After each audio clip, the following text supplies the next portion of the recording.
ইতিমধ্যে খুব ভাল ভাল কথা ছবি মুক্তি পাইছে। গতিকে এটা খুব বেদনাত থকা স্বত্বেও জুবিনদাৰ অবিহনে ছবি বা যিকোনো সাংস্কৃতিক অনুষ্ঠান কল্পনা কৰাটো খুব জটিল আৰু খুব দুখৰ এটা অনুভৱ। কিন্তু আমাৰ সৌভাগ্য যে তেওঁৰ এটা খুব সুন্দৰ গীতেই চিনেমাখনত সন্নিৱিষ্ট হৈ আছে, সংযোজন হৈ আছে। গতিকে ক'ৰবাত অনুভৱ হয় তেওঁ যিটো সপোন দেখিছিল অসমীয়া চলচ্চিত্ৰ উদ্যোগটোক যি মাত্ৰা যি স্থানত তেওঁ কল্পনা কৰিছিল সেই স্থান অতি শীঘ্ৰে আমি সকলোৱে উপলব্ধি কৰিম। আৰু তাৰ এটা প্ৰচেষ্টা, সৰু প্ৰচেষ্টা, ব্ৰাইটিষ্ট এণ্টাৰটেইনমেণ্ট প্ৰাইভেট লিমিটেডৰ এই পৰিকল্পনা ককা দেউতা নাতি হাতী 2 খুব সুন্দৰ এটা টীম, শক্তিশালী সৃষ্টিশীল টীম এটা। আৰু এনেকুৱা এটা পৰিৱেশ বা কাহিনী বা অনুভৱ যিটোৰ লগত অসমীয়া জনজীৱনে অসমীয়া মানুহে ৰিলেট কৰিব পাৰিব। গতিকে মোৰ সৌভাগ্য এনেকুৱা এটা টীমৰ লগত মই কাম কৰাৰ সুযোগ পাইছোঁ। ব্ৰাইটিষ্ট এণ্টাৰটেইনমেণ্ট প্ৰাইভেট লিমিটেডৰ লগত এয়া মোৰ তৃতীয়বাৰৰ বাবে মই সংযোজন হৈছোঁ। ইয়াৰ পূৰ্বে ৰামধেনু আৰু তাৰপাছত পৰিচয় আৰু এতিয়া ককা দেউতা নাতি হাতী 2।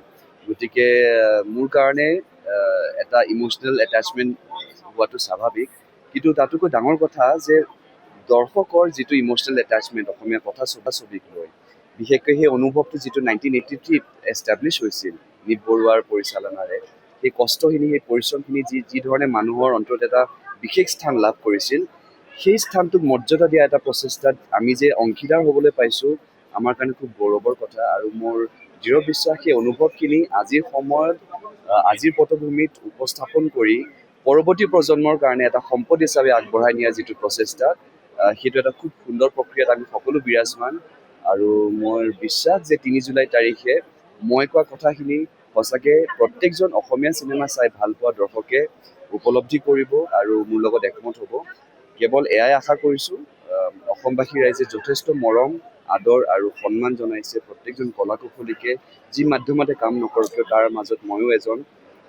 গতিকে আমাৰ সকলোৰে চেষ্টাটোৱে যাতে দৰ্শকে আঁকোৱালি লয়, আমাৰ এই চেষ্টাটোক যাতে নিজৰ ঘৰৰ চেষ্টা বুলি জ্ঞান কৰি ভালটোক ভাল আৰু বেয়াটোক বেয়া বুলি আমাক যদি আঙুলিয়াই দিয়ে, পৰৱৰ্তী সময়ত আমি আৰু ভাল ভাল অনুষ্ঠান আৰু ভাল ভাল অনুভৱ কাহিনী চিনেমাৰ ৰূপতে হওক নাট্যৰ ৰূপতে হওক আমি আগবঢ়াই নিবলৈ সাহস, উদ্দীপনা আৰু উৎসাহ পাম। গতিকে তাৰে কামনা কৰিছোঁ।